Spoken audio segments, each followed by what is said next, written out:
You're listening to BYU-Idaho Radio. I'm Nathan Lenahan, and today I'm joined by Mike Bruton. He's the president of the Idaho Falls Gem and Mineral Society. Mike, thank you so much for joining us today.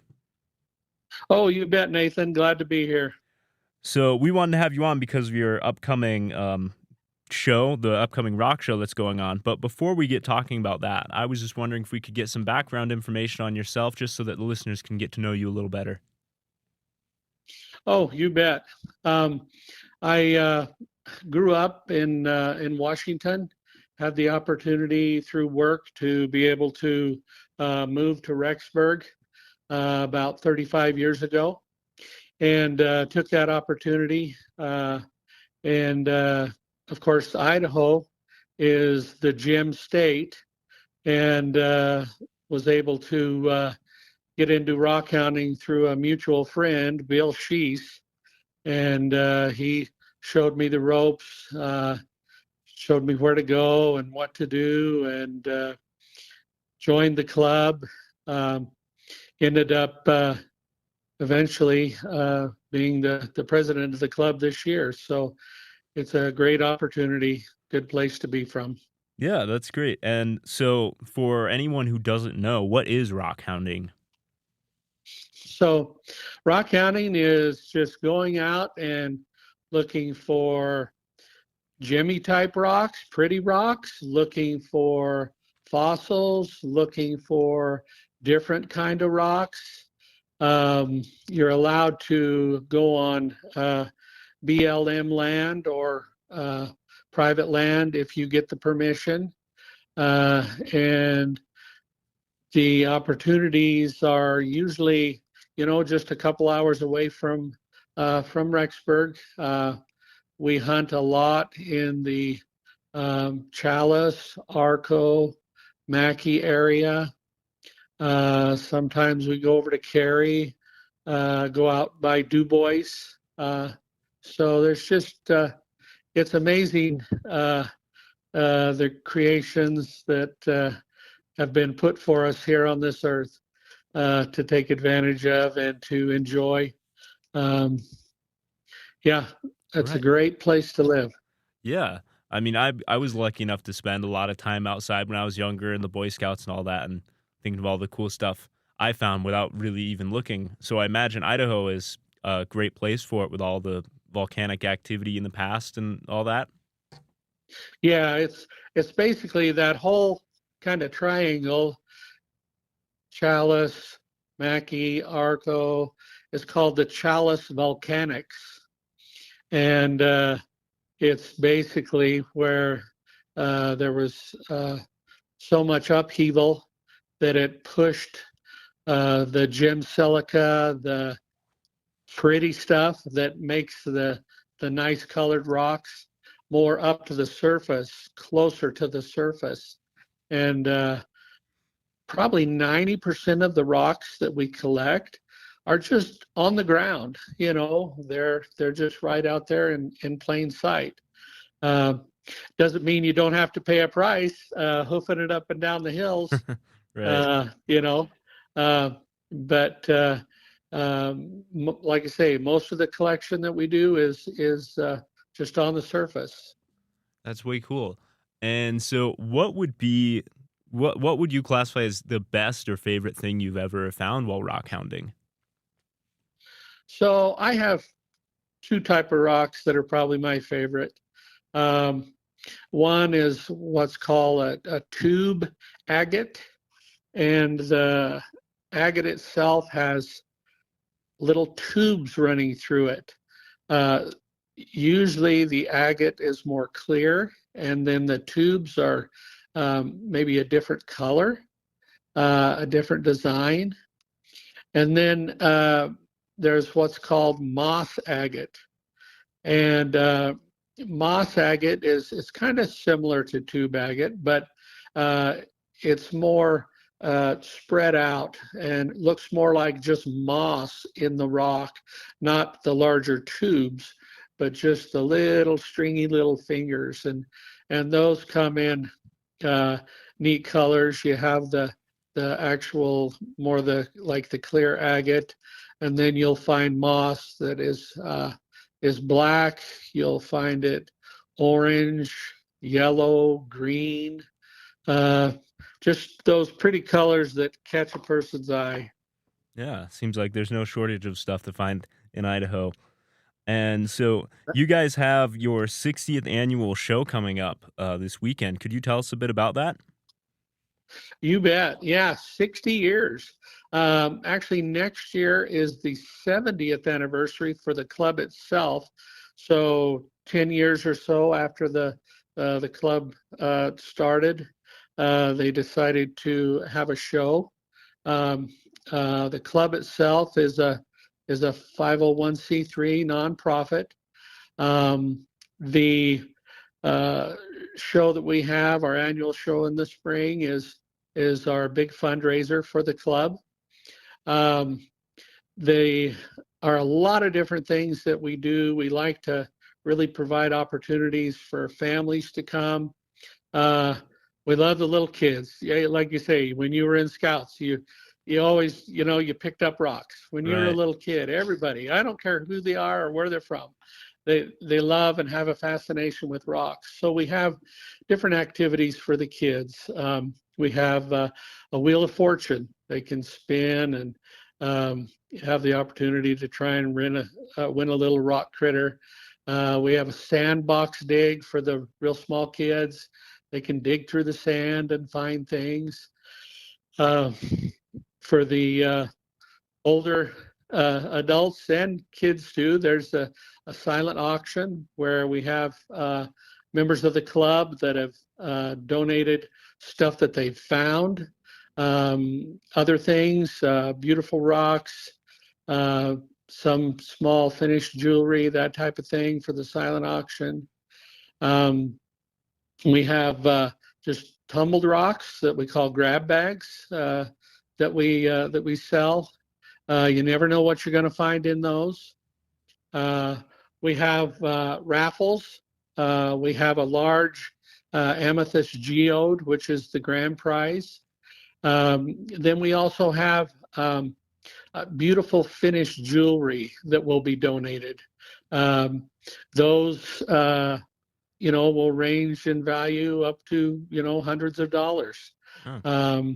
Along with smaller things. We also have a little raffle for the kids. So there's just a lot going on. Yeah.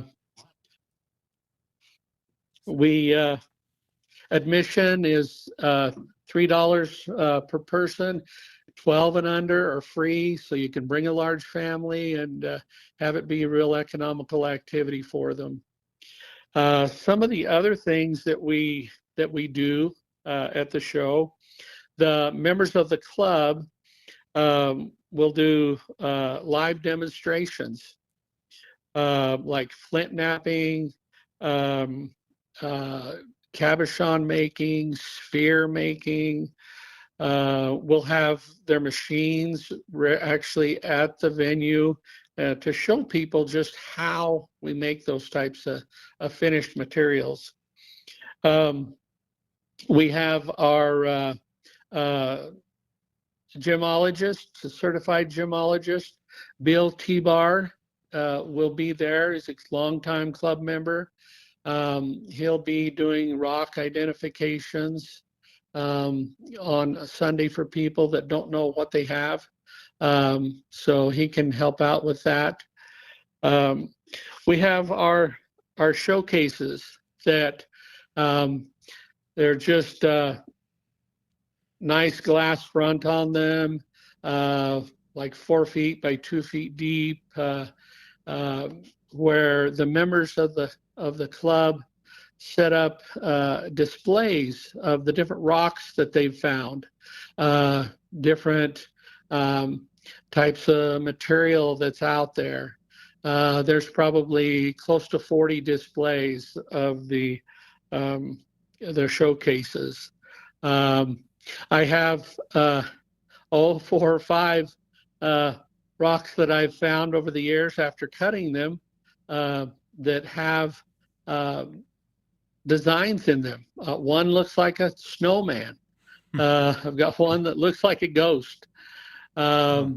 one that you can actually almost looks like a skull in it. There's a stick man. So anyway, all of the different showcases have lots of different things. Right.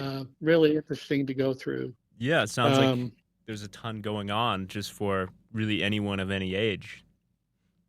Oh, you bet, you bet.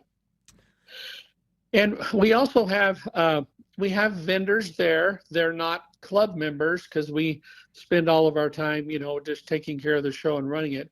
But we do have actual vendors there that will be selling rocks, selling finished items, those type of things.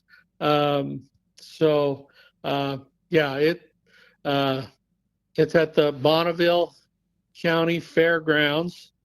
In their first building there. Nice, large venue, has a lot of good lighting in it, and we pack it full. And with the weather the way it is, it's nice to have a good indoor venue. Right. And so this is on the 18th and 19th. What times does it start at? Starts at 10 a.m. on Saturday and goes till 6, and starts at 10 a.m. on Sunday and goes till 5. Right. And how many members in the Idaho Falls Gem and Mineral Society, how many members are there? It varies each year, but there's around 100 to 100 and a quarter in that range. So we have a good group.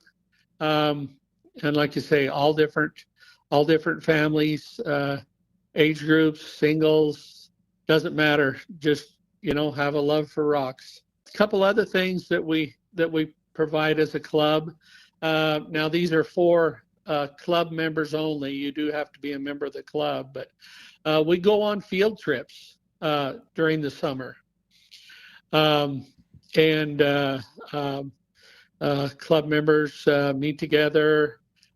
We go to, like I say, out by Du Bois. We go up by Chalice.